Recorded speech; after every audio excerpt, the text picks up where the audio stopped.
Next part. When it comes to role-based security group, a role-based security works on organization level. Now, what do you understand or what do you mean by organization level?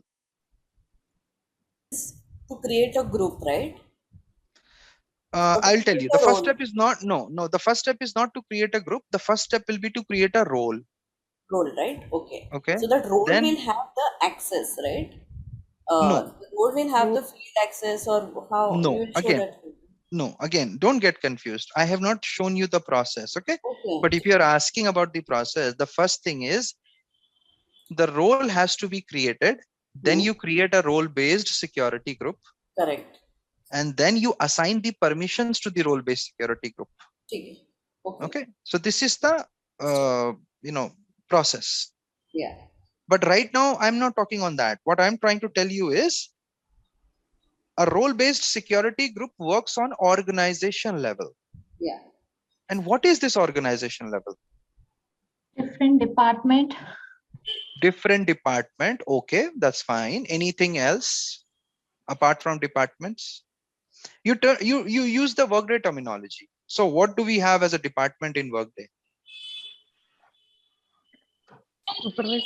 Supervisory organization. Supervisory organization. Yeah. Okay. Organization level means different departments, and department here it's supervisory organization. Absolutely correct.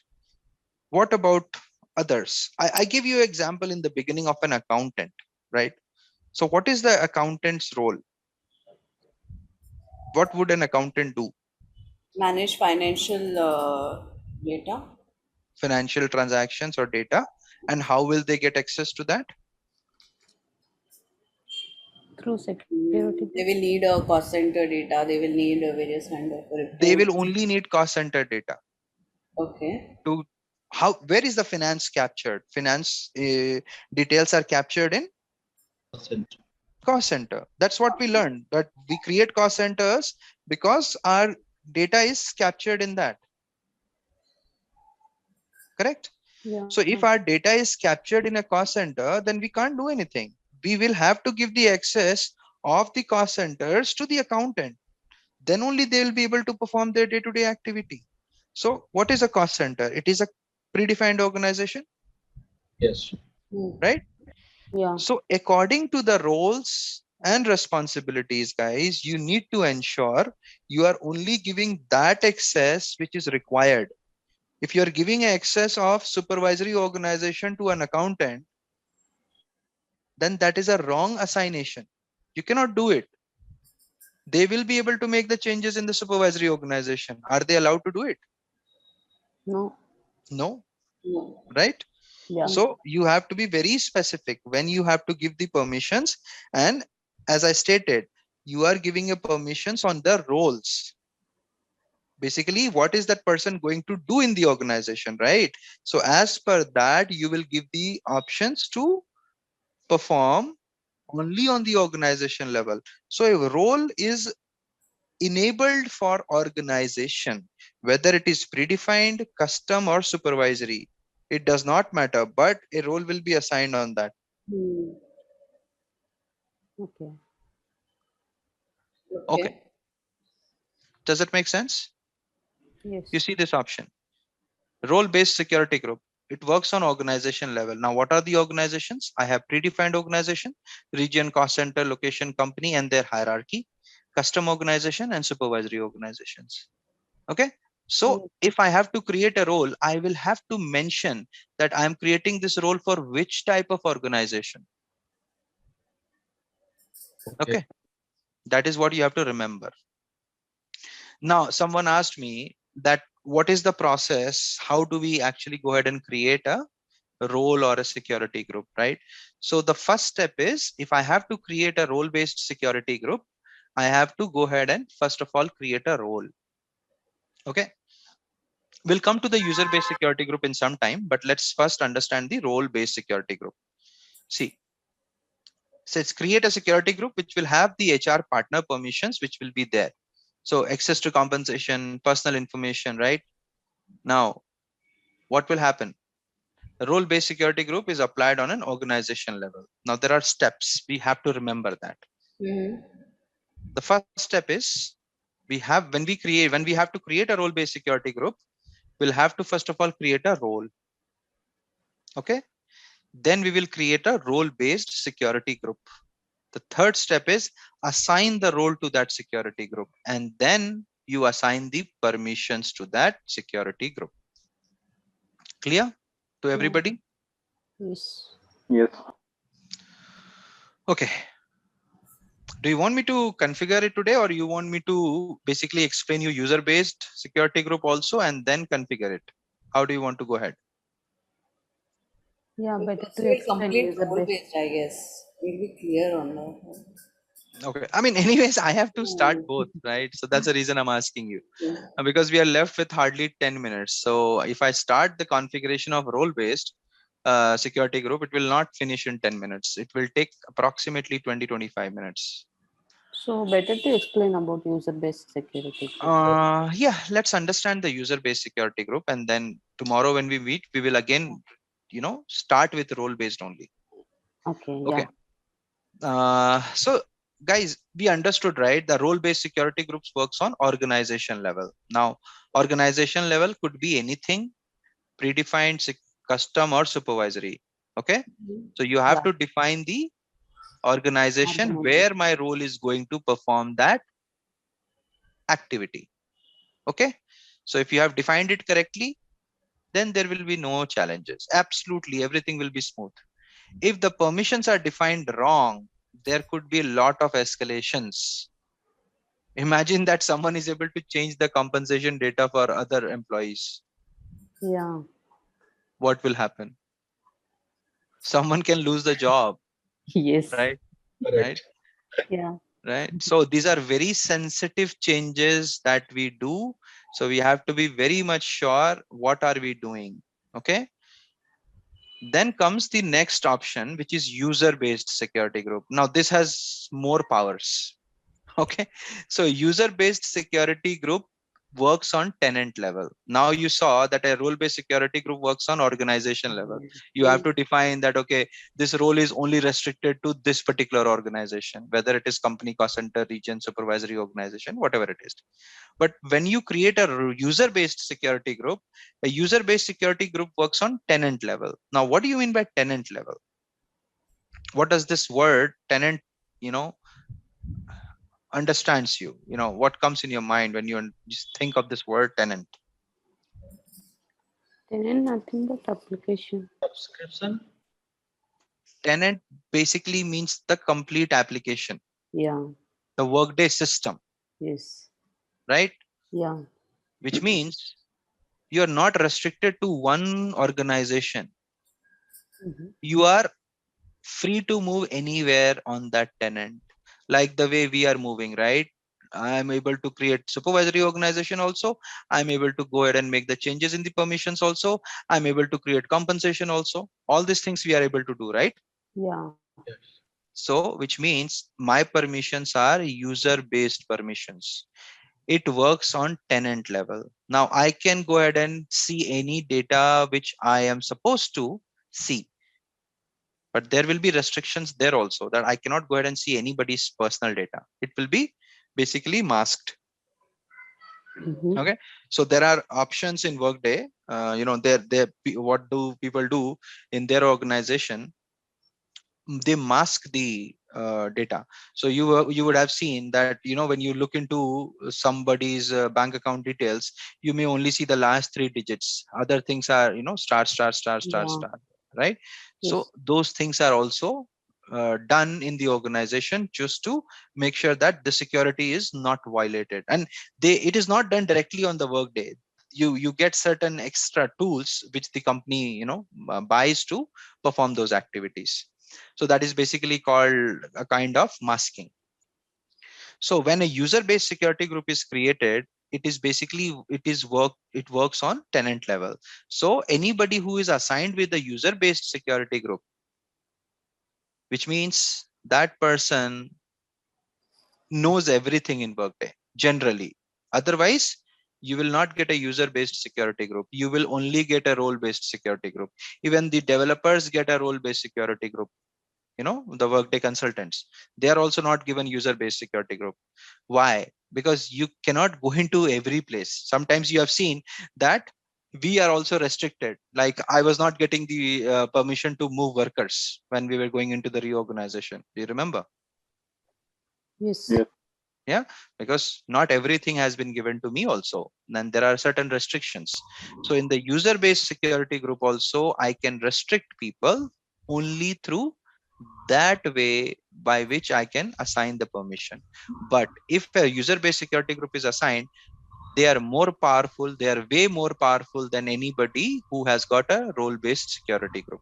Yeah, I will tell you. So when I say user Uh-huh. based security group, it works on tenant level. Now when I say tenant level, somebody who can make the changes inside the tenant, who can make the setup changes, who can actually go ahead and move into any Okay. part of the tenant, like what we are doing right now. I'm able to create compensation also, I'm able to create organizations also, I'm able to create job profiles also.